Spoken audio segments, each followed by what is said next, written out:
ఉన్నాయి అనే న్యూస్లో రావడంతో ఈరోజు మన గౌరవ జిల్లా కలెక్టర్ గారు ఒక 6గురితో ఒక కమిటీని కాన్స్టిట్యూట్ చేశారండి. దాంట్లో మనకి sub collector Tenali, RJD education, DSO, దాని తర్వాత ఫుడ్ ఇన్స్పెక్టర్, తర్వాత మనకి డిఎస్పీ గారు, ఇట్లా 6గురిని మళ్ళీ అసలు ఏంటి ఈ ఎస్ఆర్ఎంలో కాలేజ్లో పిల్లల పరిస్థితి ఏంటి, ఎంత విషమంగా ఉంది, లేకపోతే చాలా ఎక్కువగా ఎగ్జాజరేట్ చేసిన ఫిగర్స్ ఇవి, నిజాలేంటి, కంటామినేషన్ ఏదన్నా ఉంటే దానికి సోర్స్ ఏంటి, దాన్ని ఎలా ఎలిమినేట్ చేయాలి, ఫస్ట్ దాన్ని ఐడెంటిఫై చేయండి, దాన్ని కంటైన్ చేయండి అని చెప్పి ఒక కమిటీని వేయడం జరిగింది.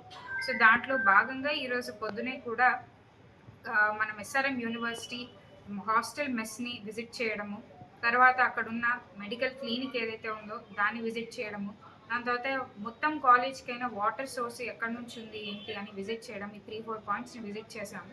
సో అక్కడ నుంచి కూడా ప్రతి సెంటర్ నుంచి ఫుడ్ శాంపిల్స్ కానీ వాటర్ శాంపిల్స్ కానీ తీసుకోవడం జరిగింది.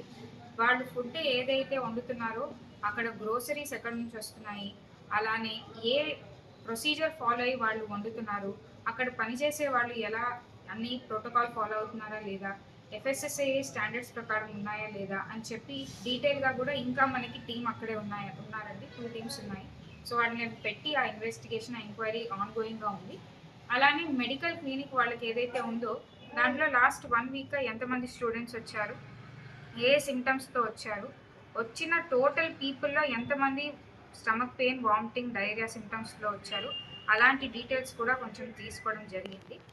దాంతోపాటు వాటర్ అనేది అసలు ఎస్ఆర్ఎం యూనివర్సిటీకి ఎలా వస్తుంది, అది సిఆర్డిఏ నుంచి మరియు బయట పురగల నుంచి వాళ్ళు తీసుకున్నారు. సో దాన్ని వాళ్ళు ఇంటర్నల్గా ఏ ప్యూరిఫికేషన్, ఏ ట్రీట్మెంట్ మెకానిజంని ఫాలో అవుతున్నారు, అదంతా కూడా ఎలా చేస్తున్నారని ఆర్డబ్ల్యూఎస్ వాళ్ళతో వెళ్ళి చూసాము. ఆ శాంపిల్స్ కూడా తీసుకున్నాము. వేరియస్ పాయింట్స్ ఇన్లెట్స్లో శాంపిల్స్, అలానే అవుట్లెట్ శాంపిల్స్ కూడా తీసుకున్నాము. సో ఏదైతే మనం వాటర్ని వాష్రూమ్స్లో వాడతామో, ఏదైతే వాటర్ని వీళ్ళు తాగడానికి వాడుతున్నారో, ఏదైతే వాటర్ని ఫుడ్ వండడానికి వాడుతున్నారో అన్ని శాంపిల్స్ కూడా తీసుకున్నాము. సో వాటన్నిటిని కూడా ఇప్పుడు టెస్ట్ చేసి మనం రిజల్ట్స్ని అవైట్ చేస్తున్నాము. దాన్ని బట్టి ఎంత మాత్రం అక్కడ మనకి ప్రాబ్లం ఉంది అనేది మనము నిజంగా నిర్ధారించవచ్చు. దాని ప్రకారం మనం కరెక్టివ్ యాక్షన్స్, మెజర్స్ని తీసుకోవడానికి చూస్తామండి. మేము వెళ్ళినప్పుడు వాళ్ళు మాకు ఏం చెప్పారంటే, ప్రైమరీగా ఎప్పుడన్నా ఇలాంటి ఫుడ్ రిలేటెడ్ సమస్య వస్తే నాన్ వెజిటేరియన్ ఐటమ్స్లో ఉంటాయి కాబట్టి లాస్ట్ 2-3 డేస్గా చికెన్, ఎగ్ అనేది వాళ్ళు తెప్పించడం ఆపేశారు.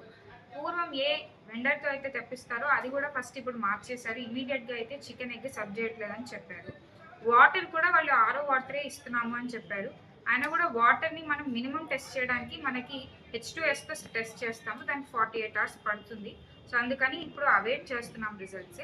ఇమీడియట్గా అయితే ఎవరైతే పేషెంట్స్ మనకి ఎన్ఆర్ఐలో ఒక 2 అడ్మిట్ అయ్యారో వాళ్ళతో ఇప్పుడు మాట్లాడడం జరుగుతుంది. సో బయట స్టూడెంట్స్ తిన్నారా లేకపోతే కాలేజ్లోనే తిన్నారా అనేది చూస్తే బయట తిన్న వాళ్ళు కూడా ఉన్నారు, కానీ కాలేజ్లో తిన్న వాళ్ళు కూడా ఉన్నారు. సో సమస్య ఏదైతే ఉంది అని మనం కొంచెం అనుకోవచ్చు మనకి ఉన్నాయి.